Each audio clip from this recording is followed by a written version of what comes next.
तो स्वागत है आप लोगों का फिर से एक नया क्लास में। आज हम लोग स्टार्ट कर रहे हैं राजनीति शास्त्र।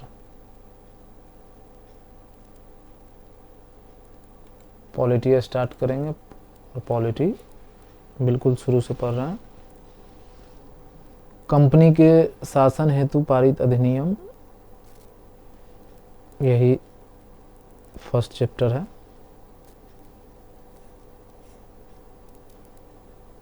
इसका पहला क्वेश्चन देखेंगे। क्वेश्चन पढ़िए। निम्नलिखित में से किस अधिनियम में कलकत्ता में सर्वोच्च न्यायालय की स्थापना का प्रावधान किया गया था? तो ये किया गया था रेगुलेटिंग एक्ट के माध्यम से। ये रेगुलेटिंग एक्ट 1973 में पास हुआ था, लेकिन वो जो सर्वोच्च न्यायालय जो बना था वो 1774 में बना था। इसलिए याद रखिएगा। अगर कहीं भी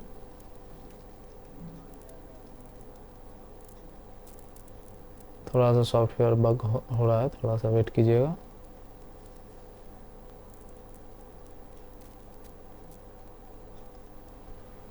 न्यायालय का स्थापना वर्ष अगर पूछेगा तो वो 1974 होगा, ना कि 73। हालांकि एक्ट जो है वो 1973 का ही है, इस चीज़ का ध्यान रखिएगा। नेक्स्ट सवाल है, सर्वोच्च न्यायालय की स्थापना के संबंध में निम्नलिखित में से कौन से कथन सही है?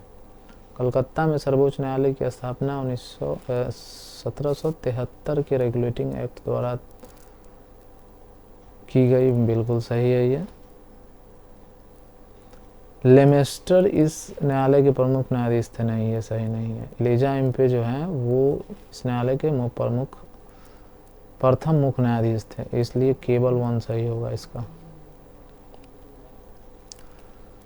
नेक्स्ट सवाल है, सूची का मिलान करना है। तो मिलान करने में पहला 1 नंबर नियामक अधिनियम, इससे इसका मिलान हो जाएगा।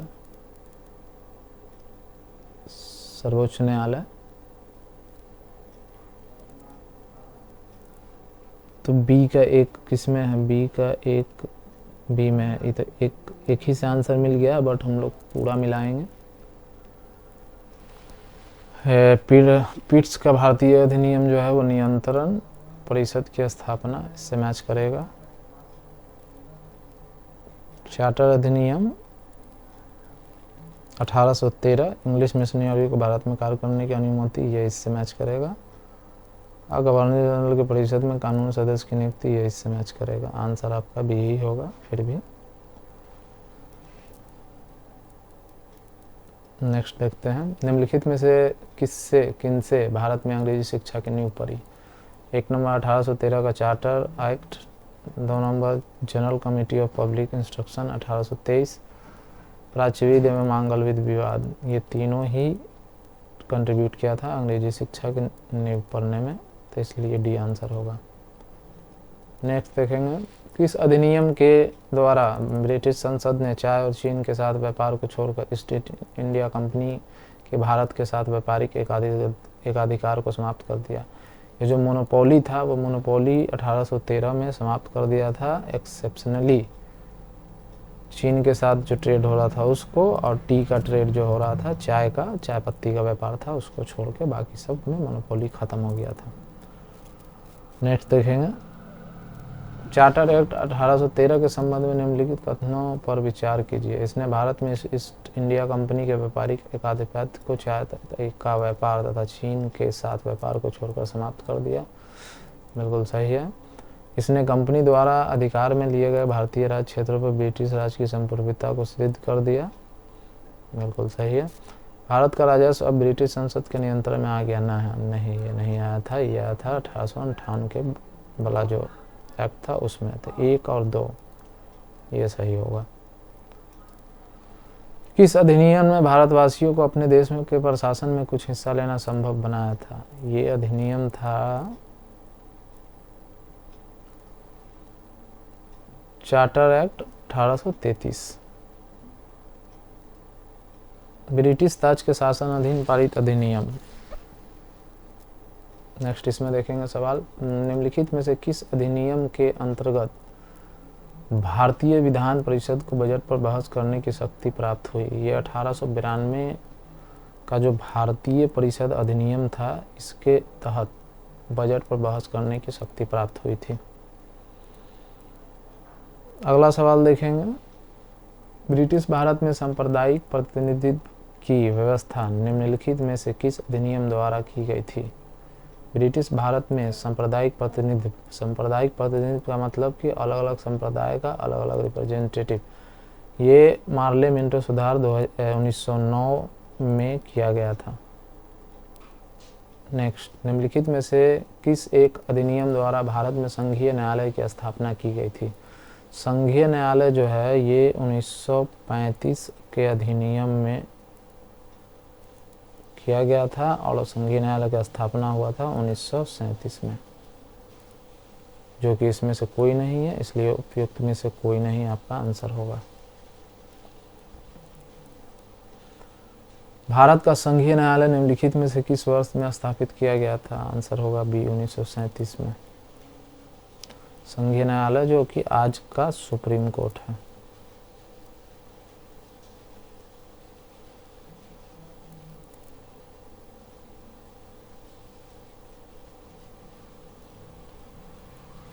केंद्र में द्वैध शासन किस अधिनियम के अंतर्गत स्थापित किया गया था? केंद्र में द्वैध शासन जो है वो 1935। अगर प्रांत में द्वैध शासन बोलता तो 1919 होता। निम्नलिखित में से किस अधिनियम ने केंद्र में द्वैध शासन प्रणाली को स्थापित किया? भारत शासन अधिनियम 1935। नेक्स्ट सवाल देखेंगे, 1919 के भारत शासन अधिनियम की निम्नलिखित में से कौन सी प्रमुख विशेषताएं हैं? प्रांतों की कार्यकारिणी सरकार में द्वैध शासन की व्यवस्था, जी बिल्कुल सही है। मुसलमानों के लिए पृथक सांप्रदायिक निर्वाचक मंडलों की व्यवस्था, नहीं, ये 1909 में ही हो गया था, ये सही है। केंद्र द्वारा प्रांतों को विधायिनी शक्ति का हस्तांतरण, ये सही है। 1 और 3 सही होगा, ये सी नंबर सही होगा। निम्नलिखित में से किसने ब्रिटिश भारत में प्रांतीय स्वायत्तता शुरू की? निम्नलिखित में से किसने ब्रिटिश भारत में प्रांतीय स्वायत्तता शुरू की? Cabinet mission, Simon commission, Bharat सरकार अधिनियम। भारत सरकार अधिनियम 1935 जो है ये अधिनियम ही प्रांतीय स्वायत्तता शुरू किया था। नेक्स्ट सवाल देखेंगे, भारतीय विधान पालिका प्रथम बार द्विसदनीय बनाई गई थी? प्रथम बार द्विसदनीय 1919 के भारत सरकार अधिनियम में बनाया गया था। केंद्र में कौन सा एक्ट द्विसदनीय विधायिका लाया था? 1919। नेक्स्ट देखेंगे, निम्नलिखित कथनों पर विचार कीजिए। 1919 के मॉन्टेग्यू चेम्सफोर्ड सुधार में 21 वर्ष से अधिक आयु की सभी महिलाओं के लिए मताधिकार की संस्तुति की गई। नहीं, सभी महिला को मताधिकार नहीं मिला था। 1935 के मतलब कुछ को मिला था, कुछ को नहीं मिला था। 1935 के गवर्नमेंट ऑफ इंडिया एक्ट में विधानमंडल में महिलाओं के लिए आरक्षित स्थानों का प्रावधान किया गया था, केवल 2। अगला क्वेश्चन देखेंगे, भारतीय सिविल सेवा के संदर्भ में निम्नलिखित कथनों में से कौन से कथन सही हैं? भारत सरकार अधिनियम 1919 में भारतीय सिविल सेवा के लिए एक अलग परीक्षा का प्रावधान किया गया जो भारत में होने थे। जी हाँ, ये 1922 में जाके अल्टीमेटली भारत में परीक्षा हुआ। भारतीय सिविल सेवा में 1941 में भारतीयों का प्रतिशत यूरोप वासियों से अधिक था। जी बिल्कुल, ये भी करेक्ट है। आंसर होगा दोनों, उन लोगों से ज़्यादा हम लोगों का प्रतिशत हो गया था। केंद्रीय विधानसभा का के निम्नांकित में से कौन से निर्वाचन भारत शासन अधिनियम 1919 के तहत हुआ था? 2 का हुआ था, एक 26 का, एक 1945 का। ए और सी दोनों किसमें है? सी में। सी आंसर होगा। भारत शासन अधिनियम 1919 के अंतर्गत भारतीय विधायिका का अंतिम निर्वाचन किस वर्ष में आयोजन किया गया था? 45 में। राष्ट्रपति की अध्यादेश निर्गत करने की शक्ति प्रेरित है भारत सरकार अधिनियम 1935 से। 1935 से बहुत सारा चीज़ अडॉप्ट किया गया। हमने बताया था कि लगभग 70% जो संविधान है वो 1935 का एक्ट है, वहाँ से अडॉप्ट किया गया है। निम्नलिखित में से किस अधिनियम द्वारा संवैधानिक निरंकुशता का सिद्धांत प्रवृत्त किया गया? ये भी 1935 ही होगा। भारत के संविधान में केंद्र और राज्य के बीच किया गया शक्तियों का विभाजन इनमें से किसमें उल्लेखित योजना पर आधारित है? भारत सरकार अधिनियम 1935 में ही केंद्र और राज्य के बीच जो शक्ति का यह डिस्ट्रीब्यूशन है ये हुआ था। तो आपका आंसर सी होगा। नेक्स्ट, निम्न में से एक भारत सरकार अधिनियम 1935 की मुख्य विशेषताओं में से नहीं थी। इस अधिनियम में अखिल भारतीय महासंघ का प्रावधान था। अवशिष्ट विषय प्रांतीय विधायकों को आवंटित कर दिए गए थे। यह प्रांतीय स्वायत्तता के सूत्रपात का संकेत था। इसने प्रांतीय स्तर पर द्वैध शासन प्रणाली को समाप्त कर केंद्र में लागू किया। विशेषताओं में से नहीं है वो चुनना है, तो ये होगा बी। अवशिष्ट विषयों के प्रांतीय विधायकों को आवंटित किए गए थे। नहीं, ये गवर्नर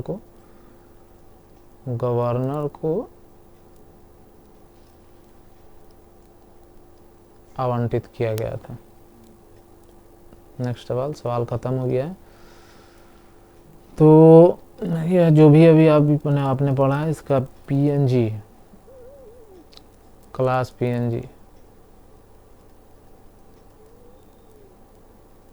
आपको टेलीग्राम पे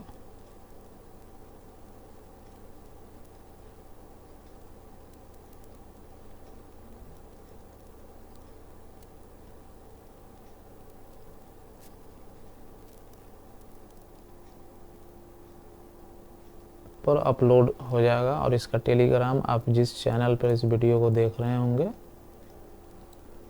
उसी चैनल के बायो में आप जाइएगा,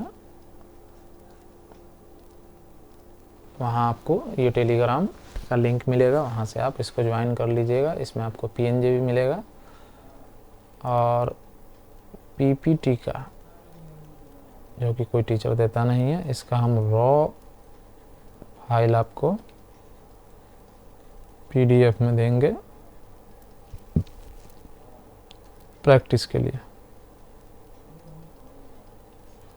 सब टेलीग्राम पे ही रहेगा, सब में लिखा हुआ भी रहेगा, आपको खुद समझ में आ जाएगा। डेट भी रहेगा, जिस डेट में क्लास अपलोड होगा उसी डेट से वो मेंशन होगा।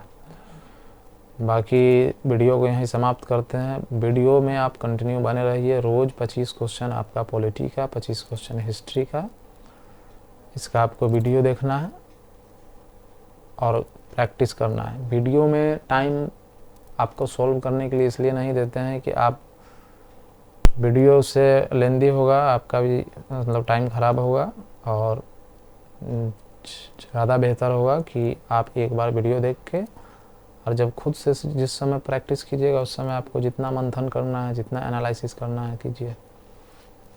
ठीक है, आज यहीं तक रहने देते हैं।